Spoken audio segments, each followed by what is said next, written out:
এবং উনি মাননীয় প্রধানমন্ত্রী বঙ্গবন্ধুর কন্যা জননেত্রী শেখ হাসিনার বিভিন্ন সভা সমাবেশের দায়িত্ব নিয়ে উনি জীবনে ঝুঁকি নিয়ে বঙ্গবন্ধুর কন্যাকে সাহায্য সহযোগিতা করেছেন।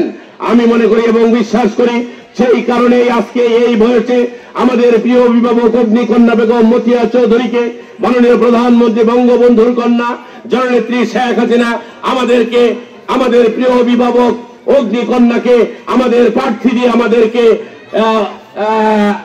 একটি গর্ববোধ করার মতো উনি একটি কাজ করেছেন, আমাদেরকে সম্মানিত করেছেন।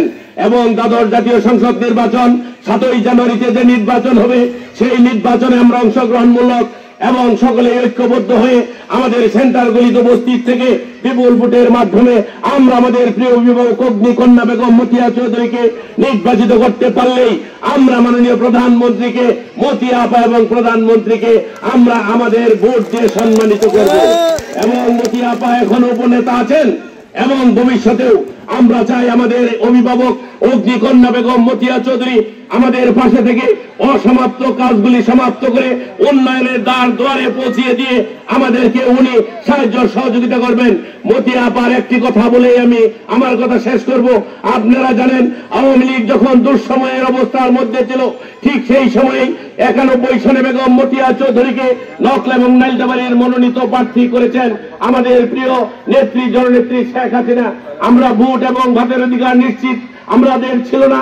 আমরা ভোট দিতে গেলে বাক্স বড়াও নৌকা মার্কায় ভোট দিয়ে আমাদের প্রার্থীকে আমরা বিজয় ছিনিয়ে আনতে পারি নাই। এবং সেই কারণে সেই দুঃসময়ে সেই হায়না যারা ছিল, যারা সেদিন ভোট ব্যালট বাক্সকে তারা জিম্মি করে 10টা হুন্ডা 20টা গুন্ডা নিয়ে সেন্টার দখল করে ভোট নিয়ে যাইত। আর সেই কারণে বেগম মতিয়া চৌধুরী যখনই 91 সালে আমাদের এলাকায় এসেছেন আমরা ভোট যুদ্ধে বিজয় ছিনিয়ে এনেছি। এবং সেই পরপর মতিয়াবাকে আমরা আমাদের সংসদ সদস্য নির্বাচিত করার কারণে আমরা নকলা এবং নাইলতাবাড়ির মানুষ নিরাপদে ছিলাম, নিরাপদে আছি।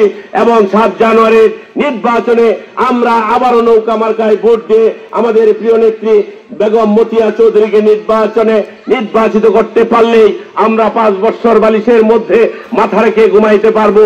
আমাদের কারো কাছে জমা খরচের প্রয়োজন হয় না। সেই কারণেই আপনারা একটু কষ্ট করে সেদিন সকালবেলা উঠে আমার মা এবং বোনদেরকে সাথে নিয়ে নির্বাচনের সেন্টারে এসে নৌকা মার্কা ভোট দিয়ে আমাদের প্রিয় অভিভাবক অগ্নিকন্যাকে সম্মানিত করবেন।